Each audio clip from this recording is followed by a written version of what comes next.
I'm not sure, but it makes sense to me that the beginning and the end of this or this gospel are connected, where Jesus talks about forgiving, and then the apostles say, increase our faith.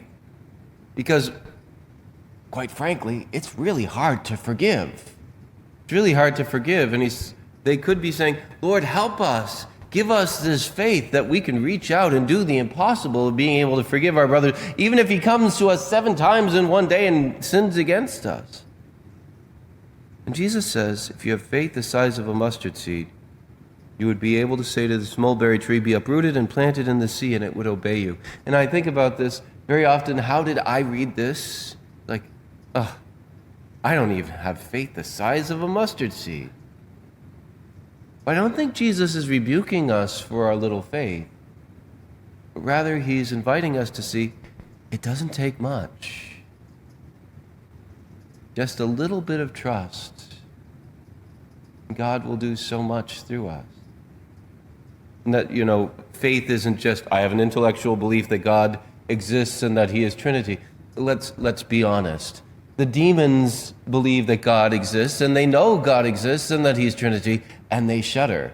So it's more than an intellectual faith. It's trust, and trusting ourselves to God. It says, increase our faith.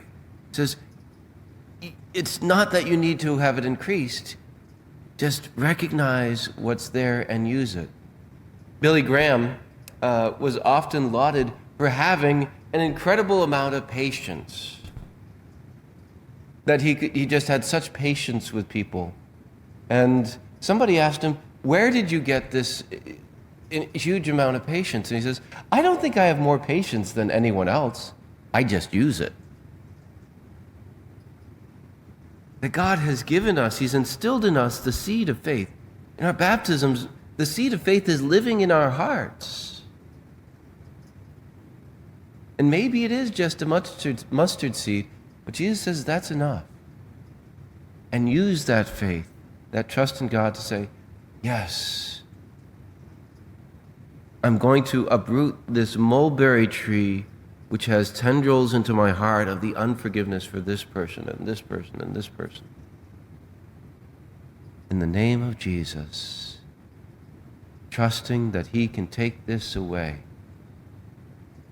May we recognize the faith we have, trying, of course, more to trust in God, but then to take that mustard seed of faith and say, in Jesus' name, to get rid of that unforgiveness and to be able to forgive.